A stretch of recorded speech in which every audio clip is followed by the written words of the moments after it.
Snow ruled the mountains that winter. It buried the pines, swallowed the meadows, and turned the valley into a world of white silence. The cold was the kind that crawled into a man's bones and stayed there. In the middle of that endless frozen wilderness stood a small log cabin built from old timber and stubborn will. Its windows glowed faintly with firelight, a warm flicker against the ruthless storm. Inside lived Colton Hale, a cowboy of 30 years, a man who had known too much loss and too little comfort. His life for the past 3 years had been nothing but solitude. He cooked simple meals, mended his clothes, cared for his horse, chopped wood, and waited for winter after winter to pass. He had once lived in a town full of noise and neighbors, but heartbreak had driven him into the mountains. Since then, silence had become familiar, almost welcome. On the night everything changed, Colton was sitting at his small wooden table sharpening a knife. The wind outside whistled like a living thing, pushing snow against the door in steady waves. The fire cracked, throwing shadows across the walls. It was a night like countless others, cold, quiet, lonely. But then he heard something that didn't belong to the wilderness. At first it was faint, like a distant crunch in the snow. He paused, listening. A second later it came again, louder, faster. These were footsteps. Human footsteps. And they were running. Colton stood so quickly that the chair scraped against the floor. He set the knife down, grabbed his rifle, and stepped toward the door. Before he could open it, it burst inward. A young woman stumbled through and collapsed hard onto the floor, snow billowing around her like white smoke. She gasped for air, her hands clawing at the ground, her body trembling violently. Colton froze. She looked as though she had run straight out of death's grip. Her long black hair was tangled and dripping. Her skin was flushed red from cold. She wore moccasins soaked through with snow and a deerskin dress that looked ripped at the edges. For a moment she lifted her head, and her dark eyes, wide with terror, met his. "Please," she whispered. "Please, help me." Colton dropped the rifle instantly. He crouched beside her and wrapped a heavy wool blanket around her shoulders. "You're safe," he said. "Slow down. Breathe." But the girl couldn't stop shaking. She pressed herself closer to the fire, trying to draw heat into her frozen limbs. Colton brought her a cup of warm water. After a few sips, she finally managed to speak more clearly. "They're coming," she said. "My stepbrother, the men from my tribe, they're looking for me." Colton felt tension rise in his chest. "What? What happened?" The girl swallowed hard, fear flickering again across her face. "My name is Isadora," she began. "I'm 21. My mother died years ago, and after she passed, my tribe treated me like a burden. My stepbrother always hated me. He never hid it. Last month he made a deal with an old man, an 80-year-old trader. He sold me to him for coins, supplies, and promises of trade. I begged them not to do it, but no one listened." Colton clenched his jaw but said nothing, letting her continue. "Today, they forced the wedding. My stepbrother brought half the tribe. I tried to run before the ceremony, but they held me down. After it ended, they sent me off with that old man. I knew I'd never survive with him. Halfway through the forest he stopped the horse and," her voice broke. "He tried to touch me. I pushed him and ran. I ran until I couldn't feel my feet. I didn't know where I was going. I just kept moving because if they caught me, they'd drag me back." Tears spilled down her cheeks, but she wiped them quickly as though she had learned long ago that showing fear was dangerous. "You're safe here," Colton told her again. And for the first time in years he meant every word he spoke with his whole heart. Isadora fell asleep beside the fire, exhaustion pulling her under. Colton stayed awake, sitting on a stool with his rifle across his lap, eyes fixed on the door. He didn't know who exactly was chasing her or how many there were, but he knew one thing. Nobody would take her while he was here. Before dawn, the sound of distant horses cut through the wind. Colton's muscles tightened.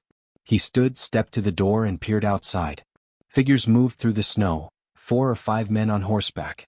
They approached the cabin and stopped only a few feet away. A deep voice called out, "We're looking for a young woman. Ran away last night. You seen her?" Colton opened the door just enough to show his face but not the girl sleeping behind him. "I live alone," he said.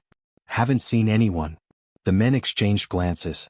One tried to peer past Colton into the cabin, but Colton shifted the rifle slightly, just enough for them to understand the message. The man backed off. After a tense moment, they turned their horses around and disappeared into the snowfall. Colton shut the door and bolted it. When he turned back, Isadora was awake, her eyes filled with fear. "They'll come again," she whispered. "Maybe," Colton admitted. "But I won't let them take you." For the first time, A spark of hope warmed her expression. Over the next hour they talked. Colton made her breakfast and she told him more about her life. How her father died when she was a child, how her mother remarried a harsh man, how she grew up learning to keep her head down. Colton told her about his own losses. His wife and child who had died in a wagon accident, the grief that drove him into the mountains. They were strangers, yet somehow their pain fit together like puzzle pieces.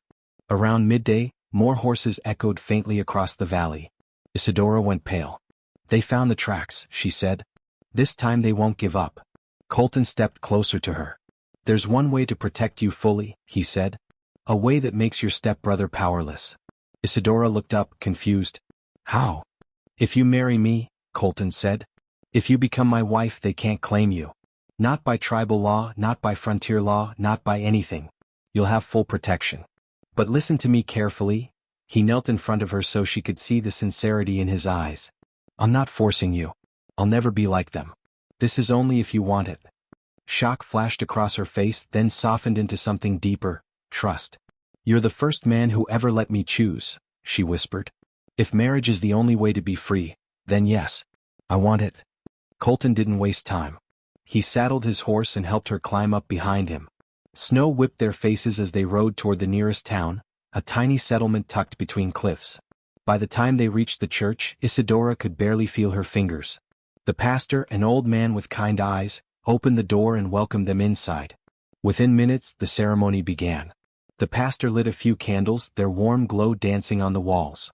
Isadora's hands shook as she placed them in Colton's. He held them gently, steadying her. Their vows were simple. Their promises honest. When the pastor pronounced them husband and wife, Isadora felt an overwhelming rush of freedom, like a cage had opened around her heart. But just as they stepped into the snowy courtyard, the pounding of hooves exploded behind them. Her stepbrother and his men had arrived. Give her back, he roared. This farce means nothing. Colton stepped forward and shielded Isadora behind him. It's done, he said evenly. She's my wife. She belongs to the tribe, the stepbrother shouted. She belongs to herself, Colton replied. And she chose. For a moment the tension was suffocating. Then the tribal elders, who had come with the stepbrother, rode forward. They studied Isadora's face. They saw no fear of Colton, no pain, no reluctance, only peace. One elder spoke. If she is married and stands willingly with him, then the matter is settled. We do not drag a woman from the life she chooses. The stepbrother cursed, but the elders silenced him. One by one the riders turned away, disappearing into the storm. Isadora released a breath she'd been holding for days. It's truly over. Colton wrapped his arm around her shoulders. It's over, he confirmed softly. In the weeks that followed, they returned to the cabin and began building a life together. The silence that once haunted the cabin became comforting. Isadora learned to chop wood and ride confidently. Colton learned to laugh again. They shared meals, stories, and long nights by the fire, slowly unlearning loneliness. Each time snow fell heavily outside, Colton would step onto the porch to watch it. Isadora would follow, her arm slipping gently through his. What are you thinking? She would ask. Colton smiled every time. Thinking about how the snow brought you to me. She would rest her head against his shoulder and whisper, and how you gave me freedom. The mountains remained harsh, the winters long, but inside the small wooden cabin lived something warm and indestructible. Two souls who found each other in the coldest place on earth, and built a life filled with peace, laughter, and love that would outlast every storm.